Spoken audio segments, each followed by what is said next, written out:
اعوذ باللہ من الشیطان الرجیم بسم اللہ الرحمن الرحیم۔ تجلی قرآن کی جانب سے ایک بار پھر آپ کی خدمت میں ہم حاضر ہیں۔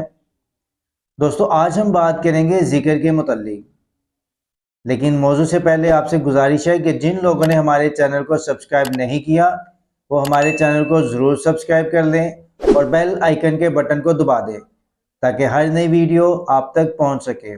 ناظرین، ذکر الہی ایک ایسا نور ہے جو انسان کے دل کو زندگی بخشتا ہے، زبان کو مٹھاس عطا کرتا ہے اور دل کو سکون دیتا ہے۔ ذکر کے ذریعے انسان اپنے رب سے جڑتا ہے اور اس کے قرب کا خاص مقام حاصل کرتا ہے۔ دوستو، اللہ تبارک تعالیٰ نے جس قدر شدت کے ساتھ ذکر کرنے کا حکم دیا ہے، اس قدر شدت کے ساتھ کسی اور نیکی کا حکم نہیں دیا۔ جیسا کہ سورۃ الاحزاب میں آتا ہے کہ اے ایمان والو، اللہ کو بہت یاد کرو اور صبح شام اس کی پاکی بیان کرو۔ یہاں بیان کی گئی آیت میں اللہ تبارک تعالیٰ ایمان والوں کو مخاطب کرتے ہوئے ارشاد فرماتے ہیں کہ کثرت کے ساتھ اللہ کا ذکر کرو، دن ہو یا رات، صبح ہو یا شام، اللہ کا ذکر کرو، کیونکہ اللہ کا ذکر وہ عبادت ہے جس کی کوئی حد نہیں، جس کا کوئی متعین وقت نہیں۔ اللہ کا ذکر کرو، جیسے کہ سورۃ الرعد آیت نمبر 28 میں اللہ تبارک تعالیٰ ارشاد فرماتے ہیں الا بذکر اللہ تطمئن القلوب، یاد رکھو دلوں کا اطمینان صرف اللہ کے ذکر سے ہے۔ دوستو، یہی راز ہے کہ دل کی بے سکونی، پریشانی اور فکری اور روح کی بے سکونی کا علاج ذکر الہی ہے۔ اسی طرح سورۃ البقرہ آیت نمبر 152 میں خالق کائنات ارشاد فرماتے ہیں فَاذْكُرُونِي أَذْكُرْكُمْ، تم میرا ذکر کرو میں تمہیں یاد رکھوں گا۔ دوستو، یہ آیت ہمیں یہ بتاتی ہے کہ بندے کی یاد کا بدلہ خود اللہ تبارک تعالیٰ کی یاد ہے، جو ایک بہت بڑی سعادت کی بات ہے۔ اس آیت مبارکہ میں ذکر کی فضیلت کا اندازہ آپ اس حدیث مبارکہ سے بھی لگا سکتے ہیں۔ حضرت ابو ہریرہ بیان کرتے ہیں کہ نبی کریم صلی اللہ علیہ وسلم فرماتے ہیں کہ اللہ تبارک تعالیٰ ارشاد فرماتے ہیں کہ میں اپنے بندے کے گمان کے مطابق ہوتا ہوں، جو گمان وہ میرے متعلق کرتا ہے۔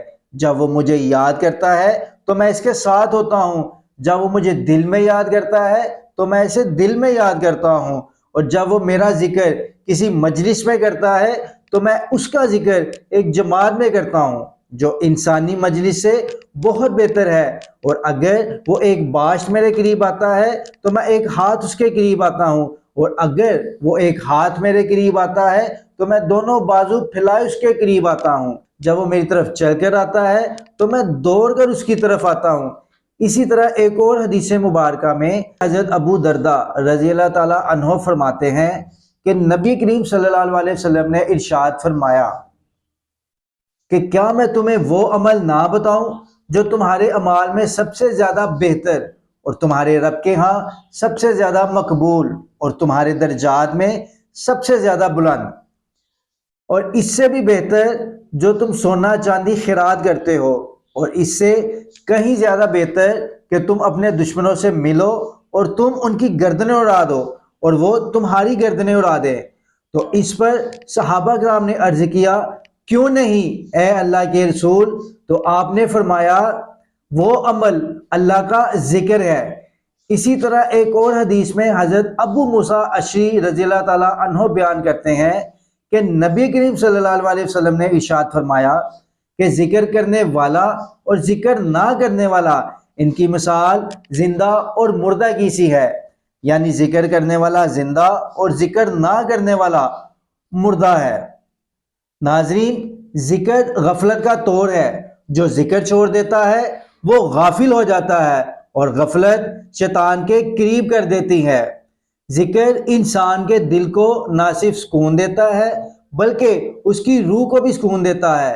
ذکر انسان کے دل کو زندہ کرتا ہے، ٹھیک اسی طرح جیسے پانی مچھلی کے لیے ضروری ہے، اسی طرح ذکر انسان کے دل کے لیے ضروری ہے۔ ناظرین، ذکر نہ صرف دل کو نورانی کرتا ہے بلکہ انسان کے تمام گناہ بھی مٹا دیتا ہے۔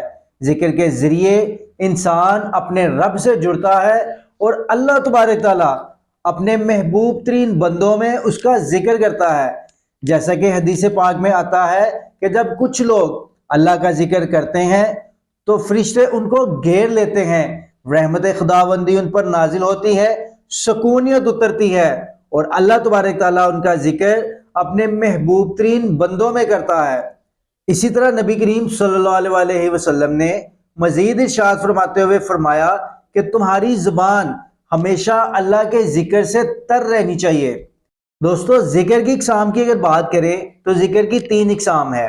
نمبر 1، ذکر لسانی، اس سے مراد وہ ذکر ہے جو زبان سے کیا جائے، مثلا تسبیح، تکبیر، تمہید، کلمہ طیبہ، استغفار، درود پاک اور قرآن پاک کی تلاوت۔ اس میں بلند آواز اور آہستہ آواز دونوں طرح کا ذکر شامل ہے۔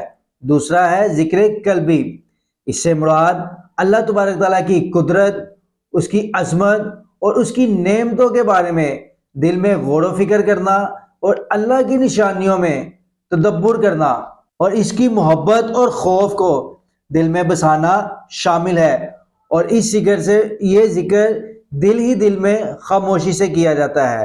اور تیسرا ذکر عملی، اس سے مراد وہ تمام نیک اعمال ہیں جو اللہ تبارک تعالیٰ کی اطاعت اور نبی کریم صلی اللہ علیہ وسلم کی سنت کے مطابق کیا جائے، جیسے نماز، روزہ، زکوٰۃ اور حج اور بہت سی عبادات، لیکن اس میں ہر وہ نیک عمل جو اللہ کی رضا کے لیے اٹھایا جائے وہ ذکر ہی میں شامل ہوگا۔ ان بنیادی اقسام کے علاوہ اولیاء کرام نے مزید ذکر کے درجات اور اقسام بیان کی ہیں، جیسے کہ ذکر خفی، آہستہ آواز میں ذکر، ذکر جلی، بلند آواز میں ذکر، لیکن بہترین ذکر وہ ہے کہ جس میں دل اور زبان دونوں شامل ہو۔ دوستو، اگر اولیاء کرام کے لحاظ سے ذکر کی بات کریں تو حضرت ابن عباس فرماتے ہیں کہ ہر نیکی ذکر ہے۔ دوستو، حضرت حسن بصری ارشاد فرماتے ہیں کہ ذکر جو ایمان کو تازہ کرتی ہے اور دل کو زنگ آلود ہونے سے بچاتی ہے۔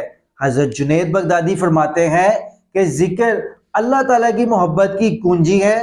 ذکر ایک ایسا راز ہے جو دنیا میں زندگی، دل کا سکون اور شیطان سے نجات اور آخرت میں بلند درجات عطا فرماتا ہے۔ ذکر کرنے والا شخص کبھی تنہا نہیں رہتا کیونکہ اللہ تبارک تعالیٰ خود اس کا ساتھی بن جاتا ہے، جیسا کہ نبی کریم صلی اللہ علیہ وسلم نے ارشاد فرمایا کہ وہ شخص بہت خوش نصیب ہے کہ جس کی زبان اللہ کے ذکر میں مصروف اور دل اس کی یاد سے معمور ہو۔ اللہ تبارک تعالیٰ سے دعا ہے کہ اللہ تبارک تعالیٰ ہمیں اپنے ذکر میں ہمیشہ مشغول رکھے اور ہمیں ان لوگوں میں شامل فرمائے جو ہر وقت اس کے ذکر میں مصروف رہتے ہیں۔ دوستو، ویڈیو اگر اچھی لگے تو لائک اور شیئر ضرور کیجیے گا اور کمنٹس میں اپنی رائے کا ضرور اظہار کیجیے گا۔ ملتے ہیں اگلی ویڈیو کے ساتھ، تب تک کے لیے اللہ حافظ۔